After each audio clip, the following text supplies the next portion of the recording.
Today, we are going to take your game to the next level. We are with David Nurse, NBA optimization coach, Wall Street Journal best-selling author, listed in the top 50 of motivational speakers. Right here, Rob Fletcher Podcast.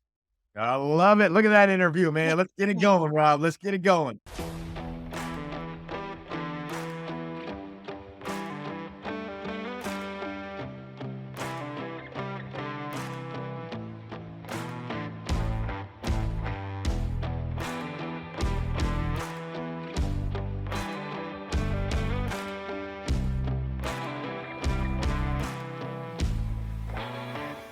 Super excited. Thank you so much for joining me, man. This is super cool because, as I said earlier, I could talk to you for hours of what you've done and the lives you have changed and transformed. And today, more than ever, people need to know about mindset. Before we dive into that, though, we just started talking about it, but then I said, no, stop. We have to talk.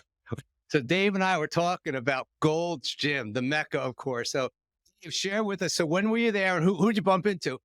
Rob, I got to tell you this story. So I've lived next to Gold's Gym about 7 minutes down the road, which is close in Los Angeles area. And I was just thinking, like, why don't I go check this place out? So it was a couple weeks ago. Never been there before. I'd never been there before. I didn't even realize it was so close. So a couple weeks ago, I go down there to check things out, see if I want to get a membership or not. Is it worth it? And I go in there thinking, like, this place is packed. I don't want to be a part of it. They say it's really big, but I want to have some space. So when I walk up to Gold's Gym, there's just a ton of people around this one area, this one workout machine. And I'm thinking, oh, this is going to suck. But you know who it was? It was Arnold Schwarzenegger and Ronnie Coleman doing curls together. Talk about a sales pitch. I walk up there and I'm watching, and Arnold's, Ronnie, you've been doing curls all night long. Those biceps, man. And it's a scene. Iconic. So you'll be bumped into Mighty Mike. You bumped into Mighty Mike too, you said. Yep. I was lifting next to Michael Byrne. You can look at it one way or the other way. It's either, hey, you get really down about how much weight everybody else is throwing around, or hey, the people that you surround yourself are the people that you become. So I'm going from that standpoint. And that's I know you practice what you preach. And let's dive right into it, Dave. Again, super, super thrilled to have you on this show. And the impact that you've made with so many people just day to day, and then NBA players, of course, CEOs, companies. And then you have 3 awesome books. You have a bestseller, one or two best. One Wall Street, 2 Amazon ones, 1 Wall Street. That's so awesome. So awesome reads. And as you hear me say it, I said it to Dave earlier. I'm going to say it to all of you again. Read, watch, listen, learn, apply, try, reinforce it. You got to make it a habit and behavior. Dave, what do you attribute your success? Because there's so many out there that they hear so much about motivational speakers, about changing lives. What is it? Is it the connection that you make with the people? What do you attribute that success to? It's a great question. Let's go into a few different, because it's not just one thing, it's different avenues tied together.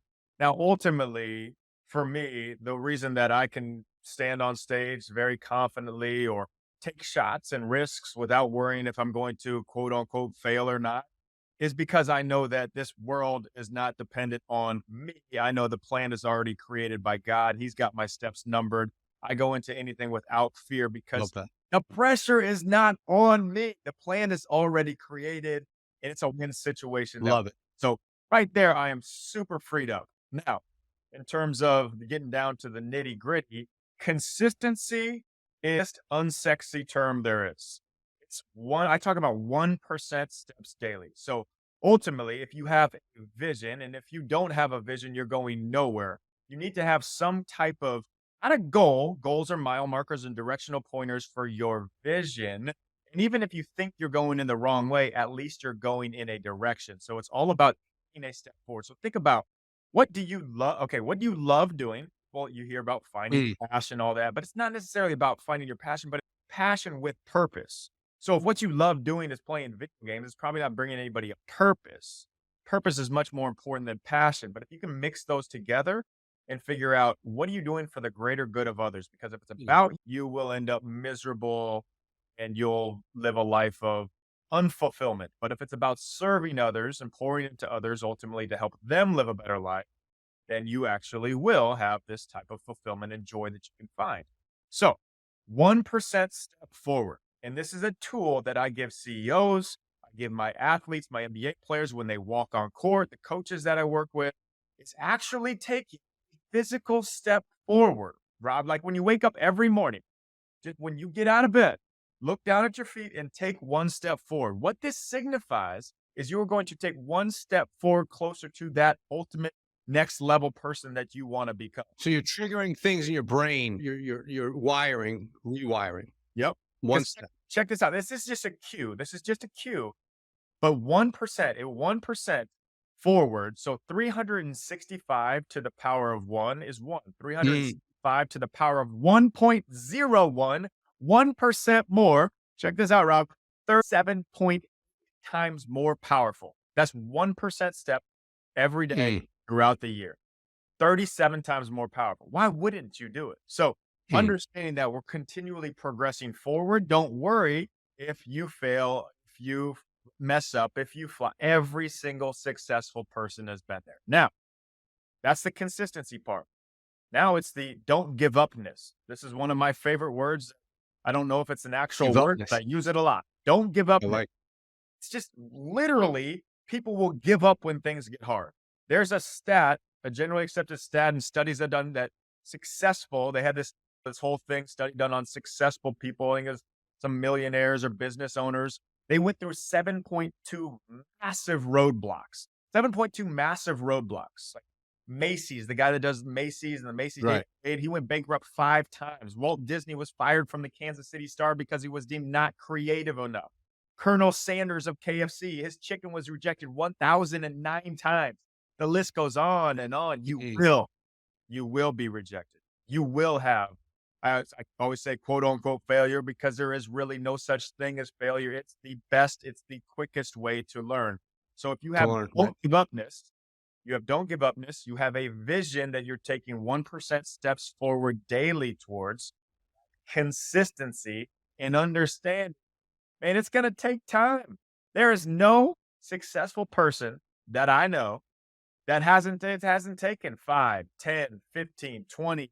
My uncle's the head coach for the Philadelphia 76ers. He won the NBA championship in his first year as a head coach for the Toronto Raptors, 2019. First year, he won the championship. Everybody's saying, oh, he got so lucky. Lightning struck in a bottle. So lucky. It happened overnight. Well, 27 years as a head coach in different leagues or assistant coach in small colleges over in Belgium. I was over there in England with him coaching in a town that didn't even know they played basketball. He was popping popcorn at halftime, taping players' ankles before the game. That type of stuff, nobody sees. They see it. 27 years to become an overnight success. I know there's a lot in there, and I get really excited talking about this because I ultimately think, Rob, the formula, the map, the blueprint, not that difficult. Like, it's not complicated. The execution is the difficult part, the challenge.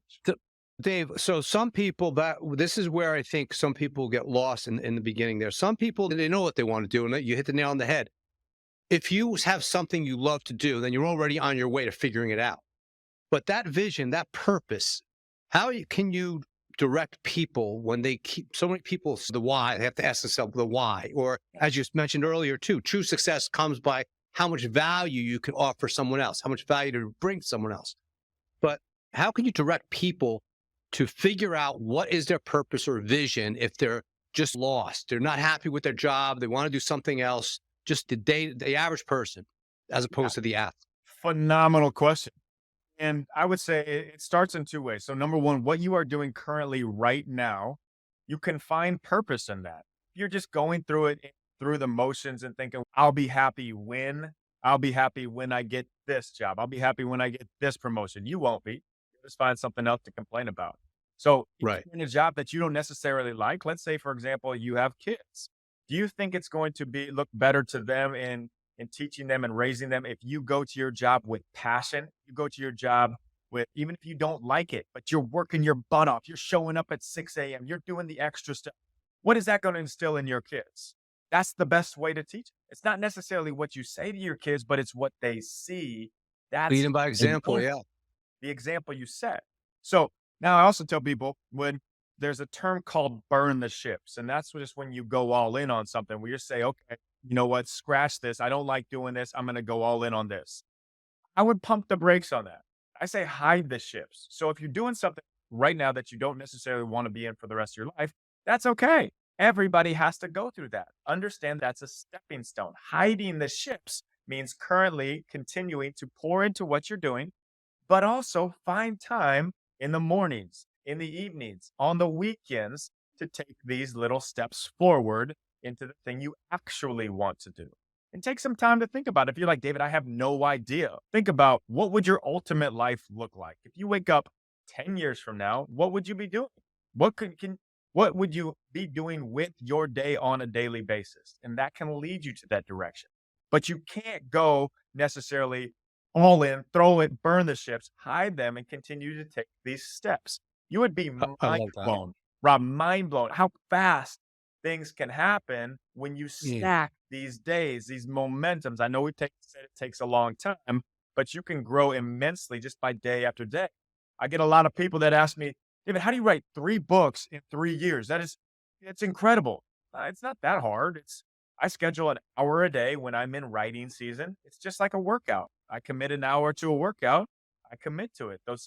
The meetings that you put on the calendar with yourself, you are not going to miss those. I would say, think about what excites you, what juices you up, but once again, what can Hiding the hide the ships. ships, hide the I love that. ships, and don't. Here's another thing to understand. This is a great, just freeing. I'm all about having mindset tools to take action, but also having things to be able to free yourself up in the current moment, in the present moment, so you can feel content with your life. God doesn't mess up. You are at the Right. spot you are supposed to be right now. All glory to God. That's right. Yeah. He doesn't All mess glory up. to God. Read some stories in the Bible. Every single one of those people in the Bible went through incredible trials and tribulation. So what you're Yeah. thinking that might be, man, you're in the fire right now. That's your test. Yeah, your test ultimately becomes your testimony. What you're struggling with right now, a difficult situation Mm. that you're in, a fire that you're in, guess what? Somebody else is going to go through that somewhere down the line. And you Now think you're it's going to be able magnified? to. You think individuals magnify to great lengths their actual situation as opposed to the reality of it, meaning they overdramatize what they're actually going through, where instead of, as you said, how many people are going through things that they can't even fathom, and here they're complaining, it could be their job or something else. But Rob, uh, absolutely. I need to hit on that point real quick because now I know people are going through very difficult times, and especially when you lose a loved one or you have a loved one sick, that's the most difficult times there are. But in terms of the overall generality of it, yeah, we mm, overblow it. Humans get in their own way. Life is not that difficult. Love God, love others, love what you're doing. It's not that difficult. We throw so many right, complications in there. right. I would tell people I've been to Africa and India where they have nothing. Some of the most joyful people I've ever been around because they just understand those 3 principles. I think another big factor. I've been reading a lot about neuroscience and the conscious, of course, the subconscious mind, but how much that little voice overwhelms the actual conscious mind in people when they hear all the negativity throughout the course of the day. You can't do this, or it's never going to happen.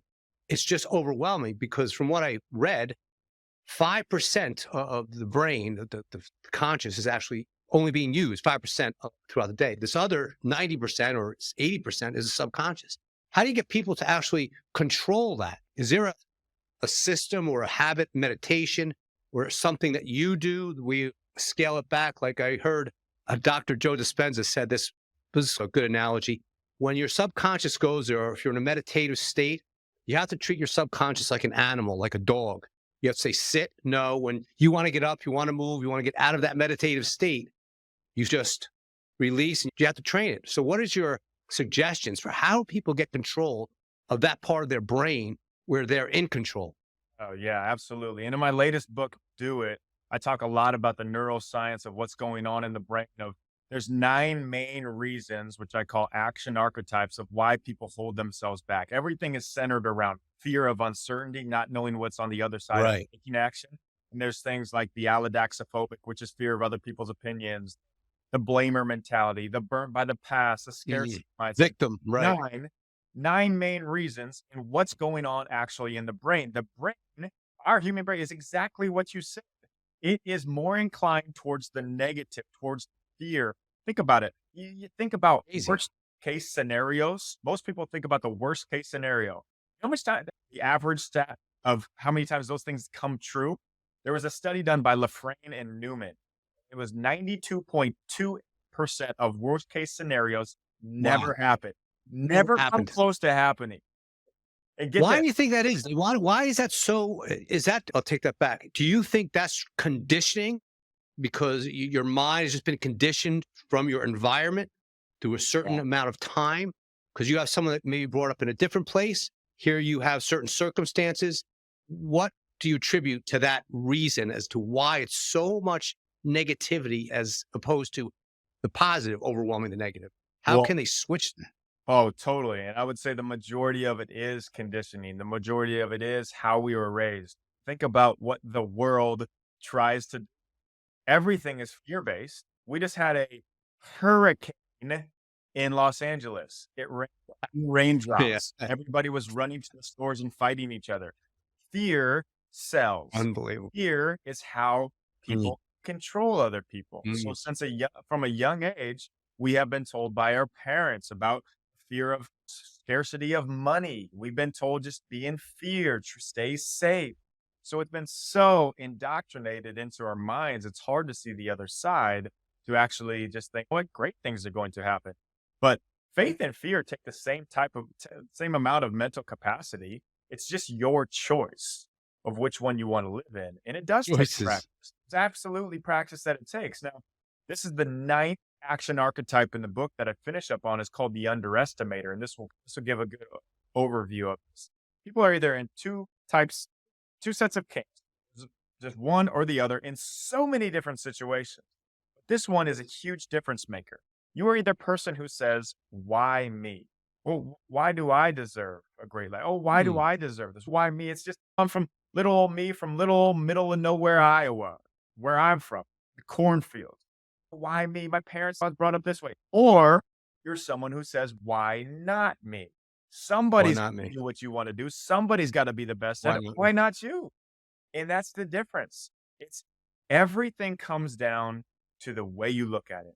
And that's breaking it down to the simple. Just like we're talking about, life's not that simple. There's a lot of complications, a lot of different ways and avenues you can go, but it really comes down to how you look at each situation you are currently in. And this is what's called upward counterfactual thinkers. So upward counterfactual thinkers think that everything is on the bad side of it. They live in the what ifs. Oh, what if I would have done it better this way? They live in the regrets. Oh, I should have done this. Oh, I should have made that. Oh, I should have done it differently. Eats them alive. Downward counterfactual thinkers think about it the other side of the coin. I just got in a fender bender. It could have been worse. I could have been totaled by that semi truck. Everything is how you look at it in the power of perspective and continuing to practice these perspectives throughout the day. That changes the game. I use a tool, I call it SNAP. It's just snapping your fingers. It stands for stop, notice that you stop, cue, the mental trigger to your subconscious. Right. At that noise and that cue, you stop, you notice what's going on. Think about this like the matrix mode when time stops. Right. The A stands for assess. Now I'm assessing the situation. Now, why is this happening? Why is my child throwing a frying pan at my head? Why is my boss yelling at me? Why is this happening? And then you pivot. And a pivot is literally just a small turn of direction. It's not a massive daunting change, but a small turn of direction that opens up a new horizon. It's a basketball turn when the defense is all over you. And then you take a little turn and then everything clears up. I love it. Stop, notice, assess, pivot. And whenever you feel yourself getting overwhelmed or living in fear, snap your fingers. This will kick you into your conscious. I love it. That's total aware. Now you're becoming aware. Now you're becoming aware of when these triggers or whatever triggers you sets in. I love that. So you're giving yourself a physical snap to to try to control it or stop, and then reprogram or rewire. Yes. So awareness is great. That's the first step, but it's awareness with action. If you're just aware of things, you become one of these people who read all these books, go to these seminars, and don't take action. awareness with Exactly. Yeah. With those books, like your books, for example, I want to talk about each one of them, a brief overview. You have 3 books there: Pivot and Go, Breakthrough, and of course, Do It. But with that said, with the books that are out there, what do you think? I don't think people really practice what they're reading or they reinforce. You said earlier, just simple steps. I think maybe people try to do too much. If you're trying an exercise program, January comes along, people dive into the gym. There's no direction, there's no path. They're looking around. 2-3 weeks goes by. All of a sudden, they just give up. But small, gradual changes. What could be the difference with someone reading a book like yours? Something they have to work on a daily basis? Is there protocols that they can be doing? For example, do you start your morning out with certain rituals or habits? Yeah, absolutely. I do. Now, this is great. I want to talk on habits. But before we do, what did you say at the start? So this is the best way to learn something. You said 5 things in rapid fire and you're spot on. Can you say those again? No. No, just read it, listen to it, learn it, write it down, apply it. I'll read. Gotcha. Okay. Yeah. Read, watch, listen, learn, apply, try, reinforce. See, with me, Dave, I have to, if I want to change something, because I'm always looking every day for me, it's about personal growth, personal development. I go to bed at night, looking at my day. How was it? I was off here. I want to adjust. And then tomorrow's got to be better. So I start my morning out with journaling, and that's where I'll read. Now you're going to be part of my morning protocols, and I'm going to look through it, but I journal it. So I'll make the notes. So when I come across something important and valuable to me in your book, that becomes noted. And then I ask for it, I highlight it, and then I reinforce it. That's what I do. Yeah. Well, that's the key right there. Most people will fly through books and it's like a badge of honor to say, hey, I read 100 books last year. What did you learn? I don't care what you read. What did you learn? If I listen to a book and I listen to them on audiobook, if I hear one and I like it, I'll go through it again and again. I've been through the ruthless elimination theory 7 times, essentialism like 10 times, because I want to actually apply these principles that they're teaching. It's much better than flying through it. And yeah, the morning routine, to me, a morning routine is a primer. It's an armor for the day. The day gets crazy and it's a way to armor yourself up. Mine is very simple. It's taking a nice cold shower to do something difficult in the morning. And when did you start that, Dave? How long have you been doing the ice cold shower? Just curious. For years. Before ice or cold submersion and these ice plunges were cool. I've been doing it for 15 years. Really? So I just started like 6 months ago. I finally did it. The cold shower, I didn't do a plunge yet. But I will say that's definitely rewiring because I dread it. Every morning I dread it. But that mentally changes my state because I'm going to a place I absolutely do not want to do it. So what's the first thing in my mind? I just accomplished the thing that I just do not want to do. I would love to do a nice warm shower. That's not even on my radar now.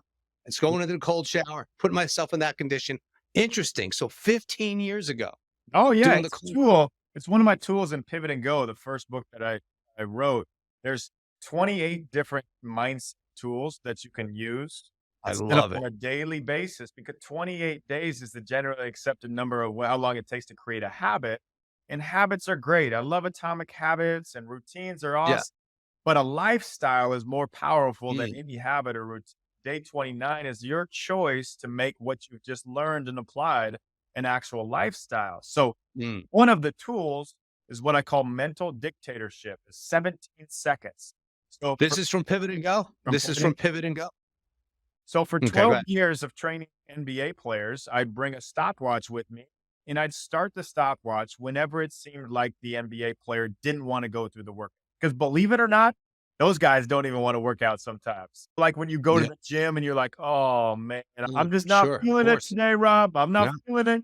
So I'd hit the stopwatch. 17 seconds was the average time that came up before when they started until they were okay. They could get through it. Once you start, 17 seconds. That's those first reps that you're doing, squat day. You don't want to do them, but the first few reps, now you're on fire. Now you feel good. Now you're in the game, right? Same thing with the cold shower is why I do it. The first 17 seconds, I hate it. I do not look forward to a cold shower. But after 17 seconds, I could go for 5-10 minutes. It's okay. So how long are you in the cold shower for? How long do you do? 2 to 3 minutes. I don't go that long. Yeah, me too. 2 to 3 minutes. But the 17 seconds is the most important part. I love that. 17 seconds. Yeah. See, those are the triggers that I want to know. And I always try to redefine and reprogram how I could do things better. And I think back to your snap, that's the physical action. So the awareness is there, but you're giving yourself a physical action to identify what you have to change or do. What are some of your, like, what led you to do what you're doing now? One. And then two, is there someone that really you looked up to or looked at like a mentor in this field leading you further down this road Yeah, or for path? sure. So my whole background is in coaching in the NBA, and I was training. So I coached for the Brooklyn Nets, and now there's a whole backstory. Like that took years and years to get there, Rob. Like Yeah. my whole life of playing basketball and everything. So there's a whole backstory to that. But I got fired from the Nets, and I was training NBA players individually in Los Angeles, and now people hear that too. That took years and years, living out of my car at times. Didn't happen overnight, Dave. That didn't happen Oh, overnight. no, not even close to overnight. I've been doing this forever, Rob. So Just want to make sure. we'll fast forward to the point of the story. So I'm running off-season workouts and NBA pre-draft for a friend of mine, Casey Wasserman, who runs Wasserman Agencies. And they've got all these studs, star players, NBA All-Stars. And there's 25 great NBA players on the court in the off-season, Santa Monica gym. And I was standing there, and it's late at night, and I just like, man, I do not enjoy doing this as much as I used to. I dreaded waking up and going to the gym from 7 a.m. to 7 p.m. I even collapsed. I was just like overwhelmed and overworked. And I was like, I don't want to just be another one of these skill coaches on the court. But I thought about it. What do I love about this? And I loved inspiring these players. I loved helping these players unlock what was holding them back from being their greatest potential. So I figured, oh, okay, if these guys get really juiced up when I talk to them and I inspire them and motivate them, so do other people, not just athletes. So whenever I put my mind to something, I search out who are the best in the industry. I'm going to study them. I'm going to learn from them. I'm going to steal from them. So I got connected with a guy named John Gordon. He's a fantastic author, wrote The Energy Bus, other books, and he's a great speaker. And we connected, and I poured into him, and we just developed, and he poured into me. Like by the grace of God, he took me under his wing, showed me the ropes. And even when I got offered other NBA assistant coaching jobs and everybody around me was like, David, that's so great. You got to take that. I turned them down because what was my great is what I'm doing now, writing books, speaking, inspiring, being able to reach a lot of people. What is your great can be diluted by the distractions of your good, the shiny objects, opportunities that get thrown our way. I got offers to coach at the Phoenix Suns, but that John told me, and this is what great mentors do. They don't just pat you on the back or tell you how great you're doing. They're like, are you sure this is right for you? Are you sure? They challenge you. He challenged me. I realized that's not what I want to do. If I would have taken the good, it would have held me back from the great. So he's been an amazing mentor to me, and there's been many of them in this space. And I just thoroughly enjoy relationships and relationships without anything. I like being around people to be around people. There's two types of people in the world. There's givers and there's takers. Those who you'll give to, and they'll never reciprocate it back to you. People who want to pour into you, who want to rise together with you. And I just love being around driven individuals who are looking to help other people and better them. You're truly an asset to the world for sure, David. So I want to talk about trainers. We work with so many trainers. I've always said trainers, which trainers, of course, trainers, instructors, category that you're in, make a powerful and dramatic difference in the world. Yeah. And unfortunately, trainers, personal trainers, they have to surrender what they love to do because they can't make a living at what they love to do. But I also think and feel that trainers have to dial in more to someone like you because they need that direction that they can then continue to give the messages to their clients. Because being a trainer, I was a gym owner back in the day, opened up my gym, I was training people, and I was also a martial arts instructor. But it's above the knowledge and the passion, because I was very passionate. That's why I was able to work crazy hours, open up the gym at 4 a.m., do my workout, work all the 9 o'clock every single night. Didn't bother me back then. But the true difference for me was no matter who it was, whether I was training a little tiny tiger 5-year-old coming into my school to do martial arts, or an 80-year-old senior citizen looking to get stronger, I would want to know, I would want to know immediately what their needs and objectives are, but then I really want to connect with them. So above the knowledge and passion, I could just feel it through our podcast right here, your vibe and your connection. You truly do want to make a difference. What makes you very unique, I think, and very valuable. But I think the trainers out there, I know we have a lot of trainers that listen to our podcast. I hope you definitely dial in.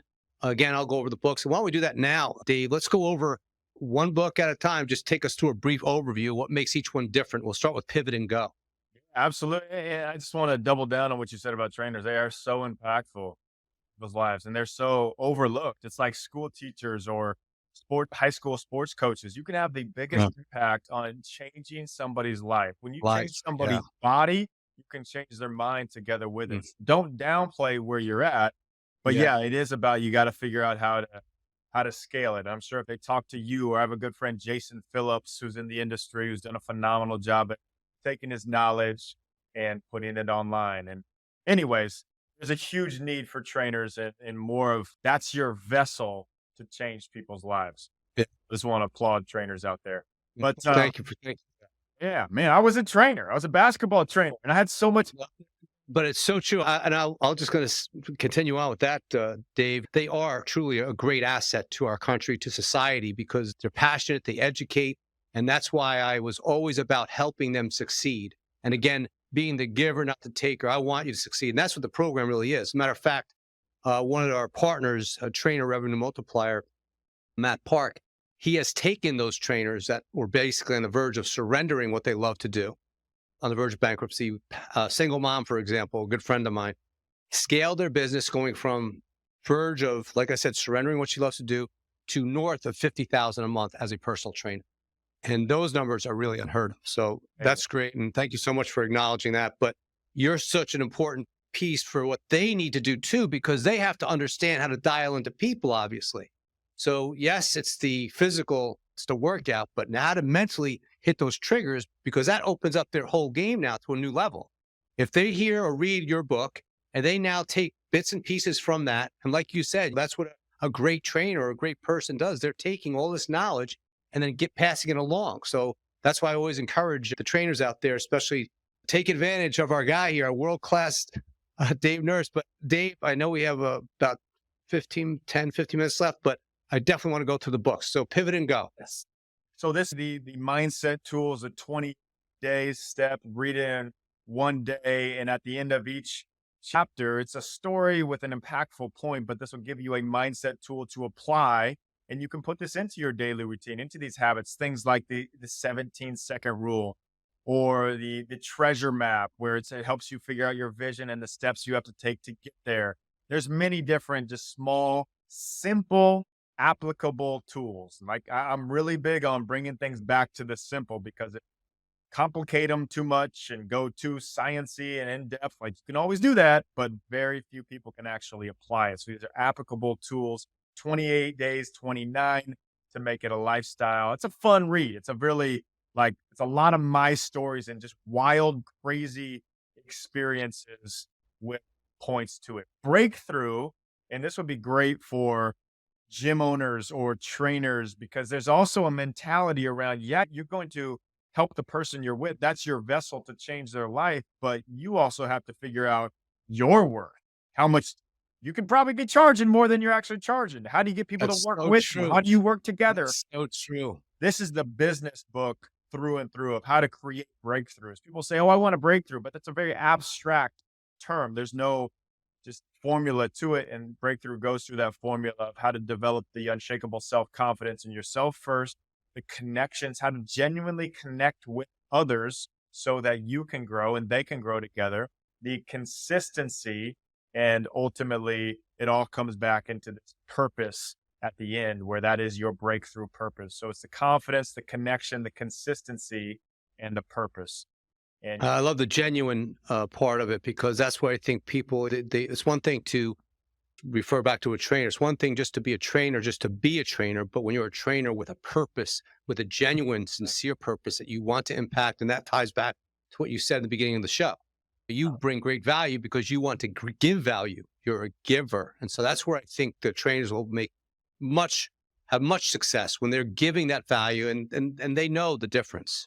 The clients. I would just challenge trainers listening too. Do not put a lid on how much you can earn. There's so many ways to go about it. And reading this book will help, but also just study everything in business from the smartest business people, because you're not expected to know that. There's not many teachers out there in school to teach how to run businesses, even MBA programs. I got my MBA while I was playing college basketball. I don't remember anything I learned from there. It's all what you learn, and you can study from other people. So you can be a great trainer, but you can also be a horrible businessman or businesswoman, and it does you no good. So you have to go out and seek those. You can get incredible education if you watch the right YouTube videos, Right. listen to the right podcast, read the right books, and then go apply it. So I would challenge everybody out there listening to do that, because don't think it's one of the biggest things that when I talk to companies, and I'll talk about this proverbial glass ceiling above them, because everybody has a number in their own mind, or everybody has a certain amount of success that they can actually reach. Potential literally means absolutely nothing. It is just limitations we place upon ourselves and the limitations we allow others to place on ourselves to hold us down. The person that you were saying 50,000 a year as a personal, or 50,000 a month as a personal trainer, she probably had a limit on herself before that, but now she sees that limit has been unlocked, unleashed, and smashed through that. And that's so important. And so I think, so again, just to repeat what Dave just said, his book there, Breakthrough, especially for you trainers out there, trainers and gym owners, highly recommend getting that book. And then we move on to Do It. Yes, the latest one. So this one here's the 30,000 foot view of this is like the Enneagram meets Atomic Habits with crazy cool Malcolm Gladwell-esque stories from historical figures in the past who went on to change the world. So I'll break that down a little bit. People know the Enneagram is a personality test, and you're stuck. That is who you are, to understand yourself better. Now, Do It breaks down 9 action archetypes, like we addressed at the start, of where you are today. So think about where you are today. Everybody is in the exact spot they're at, to where you want to be tomorrow. Everybody has somewhere, whether they want to get unstuck or whether they want to continue to grow. And there's that gap between today and where you want to be in the future. The only way across that gap is by taking action, the bridge of action, radical strategic action. Now, in that valley is fear. Why we don't take action is because of fear. 92% of people never accomplish their dreams. 92%. Do you know why? Because they don't take the chance. They don't take the risk, because they're afraid if they step out, they don't know what's on the other side of that action. And they think that unknown to them. Yeah. Unknown. Right. The uncertainty. That's what people fear. And that's what, like, this world breeds fear in the uncertain. Oh, it's going to be a recession. We've been hearing that for 2 years. Recession. I think that's opportunity. You should look up, you should do a quick Google search, everybody listening, the companies that were started in a recession or a depression. It will blow your mind. Some of the biggest companies. Right. It is an opportunity. So Do It goes through the 9 action archetypes where you're able to understand which one you associate with, tells you what's going on in your brain, tells you why you're feeling that way, why that's holding you back. And then I tell a story of somebody from the past you probably haven't heard of, like these people like Martha Graham, who changed the world of contemporary dance from ballet to now the reason that there is different styles of dance. Lewis Latimer, he was the guy behind Alexander Graham Bell and telephone invention. He was behind Thomas Edison, and just this guy nobody really knows about, but he lived in fear of being burned by the past because he'd been burned so many times. Comes to this situation where he could just, no, I'm not going to do it. I'm not going to take this opportunity with Edison and Graham Bell, but he does. He takes the risk. He ends up helping the world change because he took that step of faith, because he took that risk. So it goes through 9 different stories like that. Love it. End of each one, it gives you a tool to be able to, if you're struggling with this, you can work through it and break through your fear. And back to what you said earlier, referencing Colonel Sanders, Walt Disney, how many people, even Michael Jordan, all these tremendously successful athletes, business people that had so much failure prior to their success. What was that? Don't give upness. What was that word you used? Don't give upness. Don't give up. Yeah. Don't give upness. Yeah. Dave, such an honor to have you on the show. Thank you so much. Again, check out Dave's books, Pivot and Go, Breakthrough and Do It. His website is davidnurse.com. His Instagram, davidnurseba. Make sure you follow him. What is it? NBA. Yeah. The end. Sorry about that, Dave. So make sure you check him out on both davidnurse.com and davidnurse.com. Pivot and Go, Breakthrough, Do It. Change your mind, change your life. Follow David Nurse. Check him out. David, thank you so much. God bless you, brother. Rob, you're the best.